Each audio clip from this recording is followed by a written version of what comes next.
Hold the phone, guys.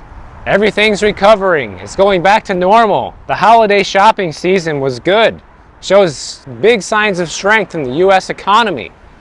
At least that's what I read anyways. Let's see if that's actually true. Here's the official numbers. Sales at retailers in December of 2023 jumped 0.6% to top off a fairly robust holiday shopping season. Wall Street economists predicted we were only going to see a 0.4% bump, and then when we saw this 0.6%, it's time to celebrate. Here's what they say. Retail sales represent about 1/3 of all consumer spending and offer clues on the strength of the economy. And sales grew by a solid 5.6% in 2023, almost double the rate of inflation. My first thoughts when I hear that are, does that actually mean that we have a healthy economy, or does it mean people just buy too much crap on the credit card? Because we have plenty of data to back up that's actually what's happening, considering we have record high credit card debt in the nation and it's continuing to climb by the month. And we also know that we're starting to see record amounts of defaults on those credit card payments. So yeah, we can say spending was up and say how great that was, but how are people buying that stuff? Is it being bought with the credit cards that aren't being paid off? Because if that's the case, I don't really see how that's a sign of anything good happening right now.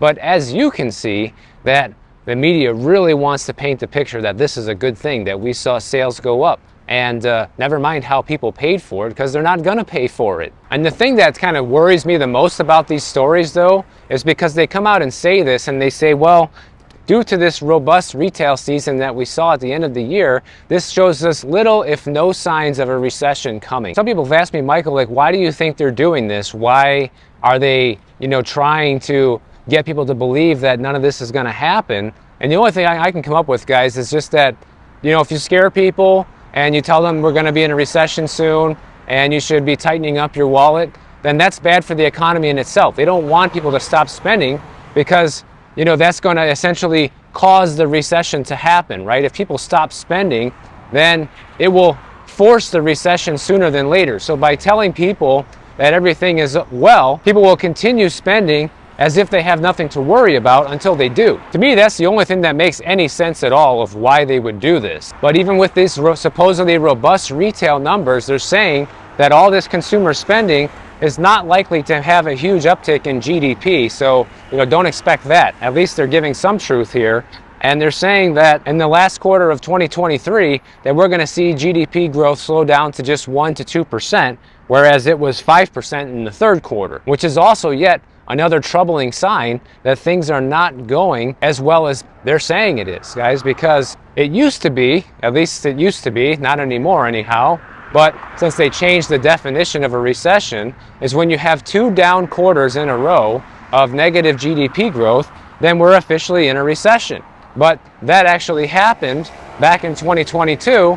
It didn't call it a recession. If GDP slows down to just 1 to 2%, that's almost no growth at all, and it's on the verge of going negative. But they say regardless, Americans are spending more than enough money to keep the economy humming along and to avoid a recession. That's what they're telling us. And they say that the stores that did the best in December were department stores. They actually saw a 3% increase in sales, and internet retailers, they saw a 1.5% increase in sales, and auto dealers saw a 1.1% increase in sales. So those are the big winners from this holiday shopping season. So it sounds like people are buying cars and they're buying a bunch of presents and crap that they don't need, is what it sounds like most of the spending can be attributed to. But they say sales fell at furniture stores as well as appliance stores. Sales also went down at pharmacies, home centers, and gas stations. Sales at restaurants were flat, so it didn't go up, didn't go down. But they do say here that restaurant sales tend to go up when the economy is healthy and Americans feel secure in their jobs, and sales decline during times of economic stress. Well, if it's flat, it's not growing, that means it's on the verge of going negative, just like our GDP figures. So we could very well be right on the cusp of things really starting to go south, guys. But like I said the other day, they're putting together this big rescue package in the sense that they just put out all these tax breaks, literally from the time I shot that last video until now, it passed. So you're going to see that $70 billion worth of injection into the economy over the next few months. And that very well could be enough to stave off the recession long enough into 2024 to get us past the election cycle, which I believe is the motive here. But you got to understand that just because something gets delayed doesn't mean it's not going to happen anymore. It just means that it's been pushed back to a later date. And I understand the frustration, like, oh, you keep saying it's going to happen this year, and you keep saying it's going to happen next year, blah, blah, blah, blah, blah. One thing I can say, guys, is nobody knows exactly when it's going to happen. All we can say is when it looks like it's going to happen, but nobody knows really what's going to happen because of all these games that they come up with. Like, nobody knew that they were going to pump out these tax credits, right at the beginning of the year here. That's another curveball that we're being thrown. But how many of those curveballs do they have left to throw is kind of what I'm saying here. You can only do so much of this before they run out of ammo, guys. Like, there's not an unlimited supply of things that the government and the Fed can do to continue the show on the road. Here's a quote from this story that I want to read you guys. With a still solid labor market, lower gas prices, and interest rates going lower, December retail sales reflect an economy that, although slowing, continues to be underpinned by consumer spending. So basically, what I gather from this is that really the only thing left that's kind of keeping things afloat right now is the fact that, number one, unemployment is not rising substantially yet, and the fact that people are out still spending money. The moment that either one of those things start to falter is when we're going to start seeing some serious cracks in this economy, guys. The thing I don't understand is some people say, oh, Michael, that's all doom and gloom. Stop talking about this. Things are going great. But the reality is, guys, this is just a regular cycle. We see this happen. There's been plenty of recessions throughout history, and this one is no different in the sense that it's going to happen, but it will be different in the sense of the severity and the scale, most likely because of how many financial hula hoops that our government has been jumping through in order to kind of keep the show on the road. So it's like you can keep prolonging it, but the longer that they do this, then when it actually does happen, it's going to be far worse than if they would have just let it happen 3 years ago, And we know there's problems on the horizon because look at this. The number of people that are defaulting on credit card loans and mortgages have been rising well into Christmas. Lenders are reporting that more people are unable to meet the mortgage and credit card payments in the final 3 months of 2023. And as a result, banks are losing money on these mortgages. And they're also expecting credit card delinquencies to continue to go up in the beginning of 2024 because, once again, people went on this blowout and spent all this money during the holidays like people usually do. But now it's going to be time to pay the bill. So how many people are going to be able to pay that bill? And it's not even just mortgages and credit cards. It's also car loans too. So almost every form of credit that people take out is seeing an increase in defaults right now. But yet somehow we're supposed to celebrate the fact that retail sales went up 0.6% in December, guys. Like, talk about cherry picking the data. Like, these news outlets that are putting these stories out are completely cherry picking the data to make it look like things are going well, when all you need to do is dig a couple layers deeper into what's really going on. And even within these stories, they give you clues, just like we just discussed here. But a lot of people don't read that. They just read the headlines and they say, oh, well, this is great.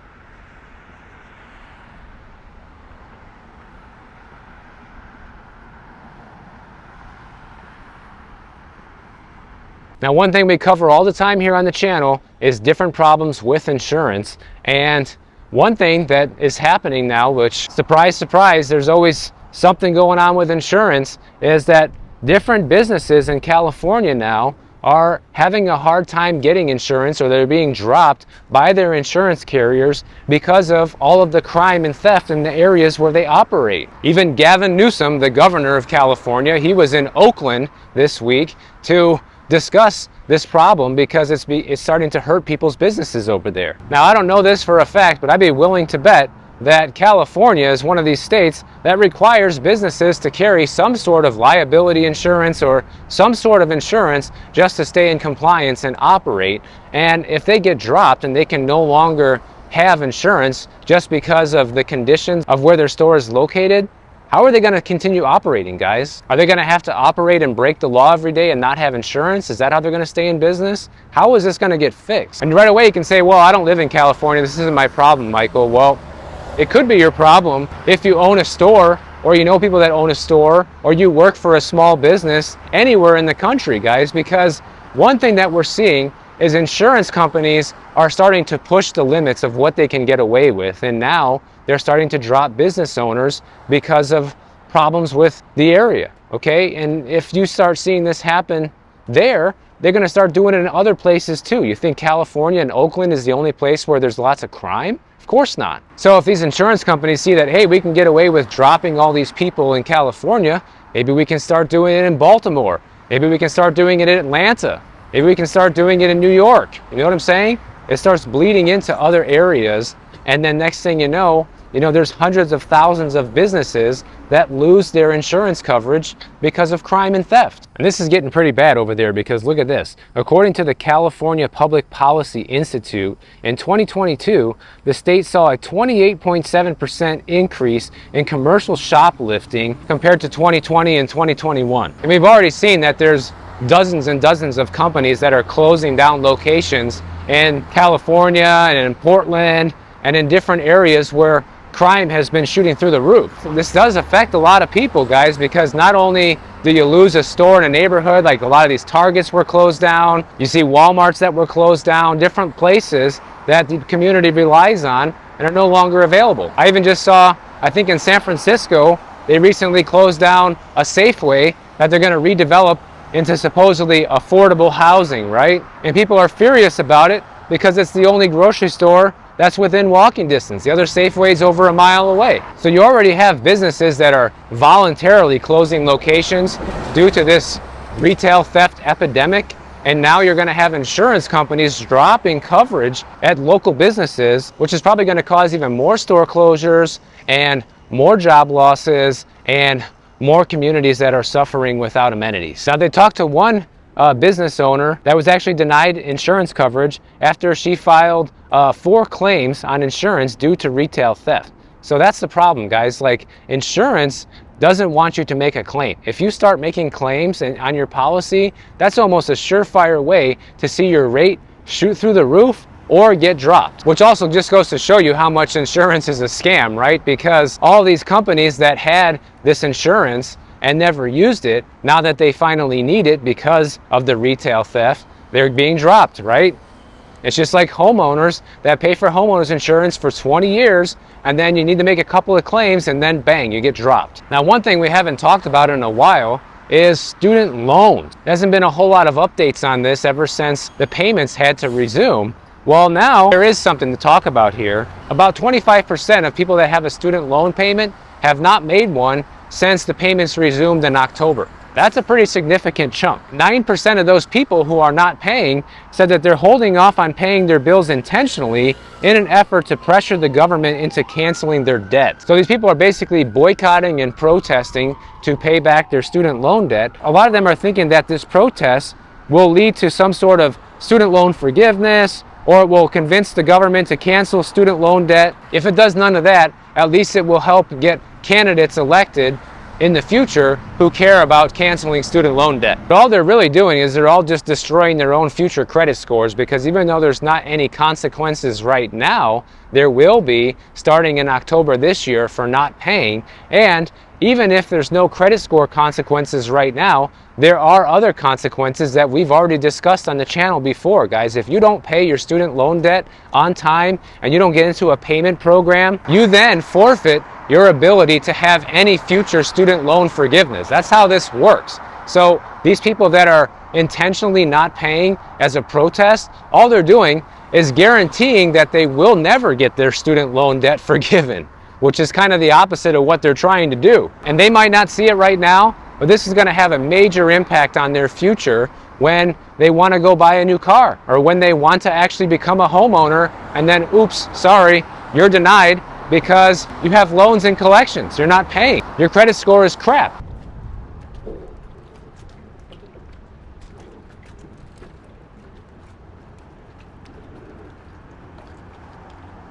Now, in defense of a bunch of people who aren't paying, 69% of borrowers say they still haven't resumed their payments because they said they can't afford to. And then another 18% of them said they plan to hold off on paying anything until September 2024 because that's when the severe consequences really start kicking in for missing payments. Although, unbeknownst to them, they probably don't realize that they're giving up their ability to ever get their loans forgiven in the future. They're just guaranteeing the fact that they're going to have to pay this forever until it's paid off. Because if I remember right, people that were paying on time for 10 to 15 years, starting when these payments resume, if you still have a balance after that, then they'll wipe the slate clean. And I understand that's a long time to pay, but at least it's something, right? You're going to get something for free, versus if you don't do this, then you literally end up getting nothing, guys. So I don't understand the draw to getting nothing, you know? But apparently the Biden administration is actually canceling some student loan debt right now early. They just recently came out and said